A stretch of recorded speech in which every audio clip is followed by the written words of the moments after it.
What evidence goes into your portfolio? This is probably the number one question that people send me via DM. What should they put into their portfolio?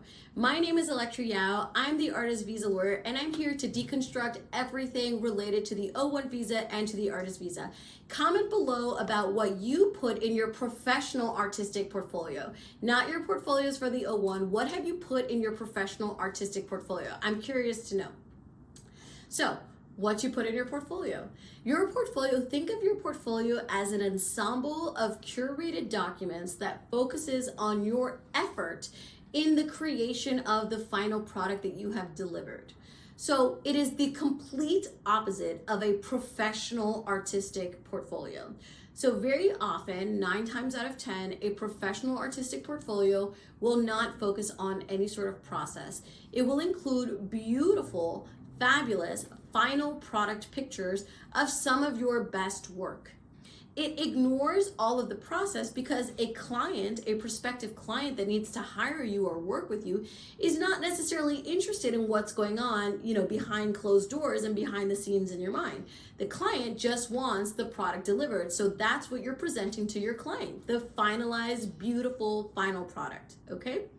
Now, that presentation or articulation of your work is no bueno for your artistic portfolio. For your artistic portfolio for the O-1, you need to focus on your effort. So when we think of effort, we're not just talking about like a sketch.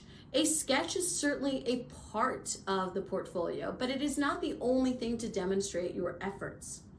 So think of the portfolio as including as a knowledge transfer, right? Everything that you touched to articulate that final product should be knowledge transferred into that portfolio. So emails, Slack messages, pay stubs, invoices, contracts, pictures, BTS pictures, office pictures, working files, renderings, sketches, agenda notes, handwritten notes.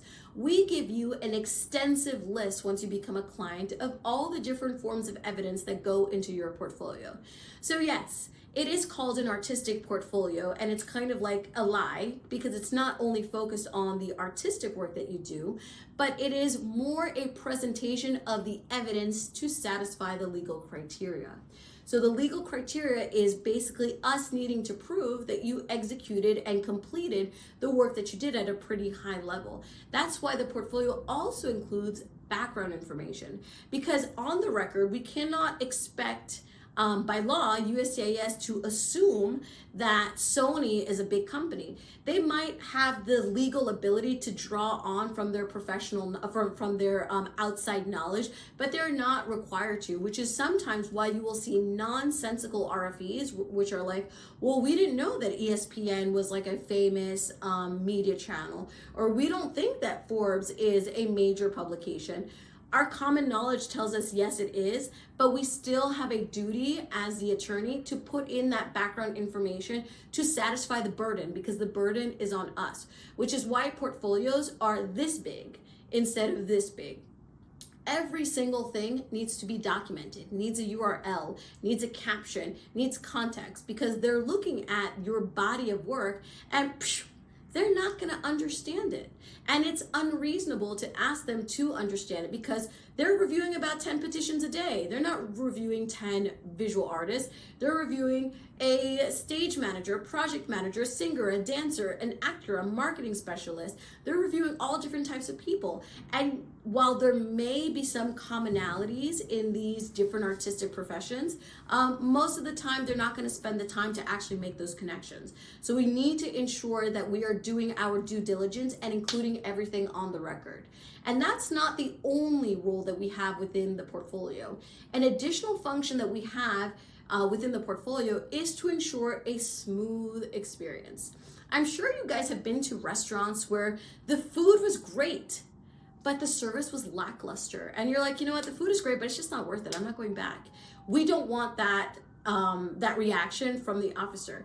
We want the officer to be like, oh, like this is interesting. Oh, this is so well organized. Oh, this is so beautiful. That is what we want. We want a positive user experience for the officer. And the only way to guarantee a positive user experience for the officer is to be very organized. which is why in our law firm, we have 2 portfolio reviews, so I can curate the portfolio and tell you how it needs to be organized, which we already do in our document called the O-1 Visa Guidelines. And number 2, with the creation of the outline, we provide you with an outline, and this is super unique. We tell you exactly how your evidence should be organized to ensure a positive experience for the officer. Now, you might say, but Elektra, where did you get this information? Like, where did you get the outline? We didn't get the outline from anywhere. This is something that we, with years of experience of working within the field, have developed, and we have found that this formula of our outline and our portfolio construction is a winning solution. Of course, we cannot guarantee an approval for anybody, and no attorney in the US can, or at least in New York State where I am licensed.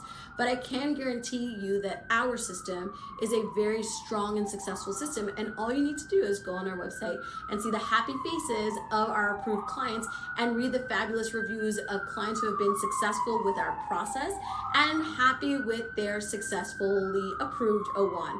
I'm so sorry, guys. I started the video by telling you that I'm located in New York, and if you heard the sirens, that is proof.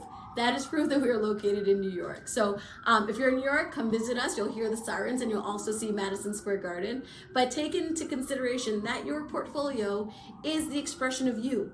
It is subjective and is the expression of you. So you want to make sure that you're really undergoing that knowledge transfer and that you're making the best of your portfolio reviews when you meet with me.